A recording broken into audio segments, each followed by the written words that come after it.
Good morning, guys. So it is officially milking season. It's frosty out here.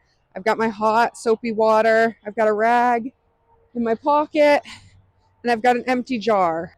I usually start with an empty jar for about the first week or two, just until they get used to it, I get used to it, and their production picks up. So we are on day 2 of milking Valentine.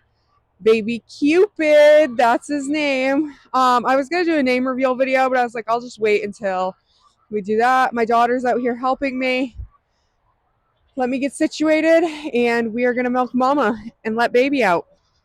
So this is exactly why we picked the name Sunrise Farm. Again, like I said, this is day 2 of milking Mama. Whew, it's about 28 degrees out right now. I'm gonna get her on the stand.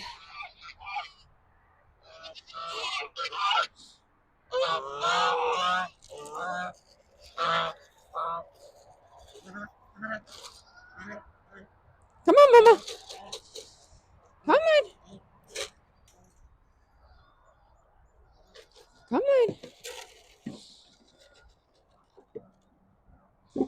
Good girl.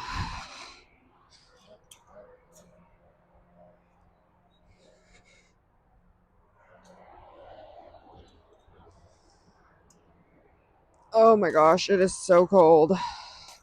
This is why we usually kid in March, because in February it's still a bit chilly. So I'm just going to wet half of this in the hot soapy water. Use the half that I wet to wash her up. And then the other side is what I'm going to use to dry her off. She did amazing the first milking. And that is exactly why we do milk stand training, because it helps so much when you start 2, 3, 4 weeks ahead of kidding. They already know what to expect. They're already prepared.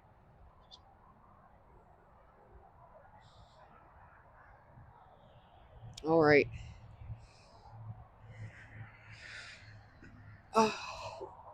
And with this, instead of a bucket, it just helps to keep, I can move this a lot quicker. But again, look at her. She's standing still, First-Freshener, never been milked before, and she's standing so good. The only problem with me using a jar instead of my milk bucket is that, yes, I can move the jar quicker, but that means I have to milk out each side by hand separately. So it takes me just a little bit longer.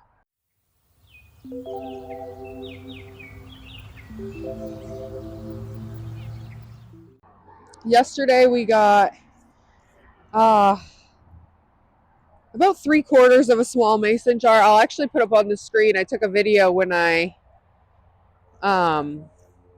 filtered it for Instagram. Oh, actually, I put a short up on YouTube with that same video. And like I mentioned at the beginning, over the next couple weeks, as Baby grows and as we continue to milk her, her production will go up. And I will get better at this again. It's not bad, but your hands start to cramp up a little bit when you haven't been practicing. Because we separate Baby at night, I do not milk her all the way out. I make sure that Baby has enough to eat, but I also make sure that I'm milking out enough that the baby will continue to suck even after there is still a little bit gone. That way her production does continue to increase. So she did just finish her grain, so she's starting to move a little bit. So again, over the next couple weeks, her production is going to increase, and her baby is going to start eating grass and hay and things like that in the pasture, meaning he's going to need less milk, but he's going to eat enough to continue to allow her to keep producing enough for us to keep milking. I think for her, I might have to move the milk stand just so I can get on the other side. and milk from both sides. She does not like me milking the other side on this side. Again, she is at a grain, so that does play a part, but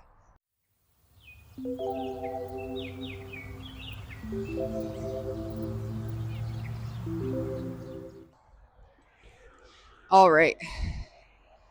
So I got about this much. I'm going to show you what her udder looks like now. I wish I'd have done it before, but I did leave milk for baby again. We're going to let her keep producing more, but still have enough for her baby. All right, come on, Mama. Come on.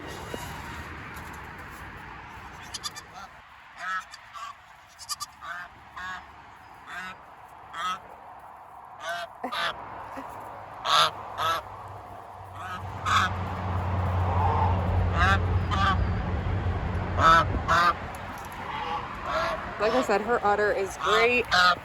He's eating good. And over the next couple weeks, her production will pick up. So, hello to you too. I think my mic just died, but this is how much we got. I'm gonna run it in and filter it, and I'll put that up on the screen. But that's all for today's video. Thank you guys for watching, and we will see you for many more milkings. Usually I post regularly on Instagram, especially when it's nicer out when I milk. I try and do every other morning if I can. Keep up with production over there, and I will see you guys later.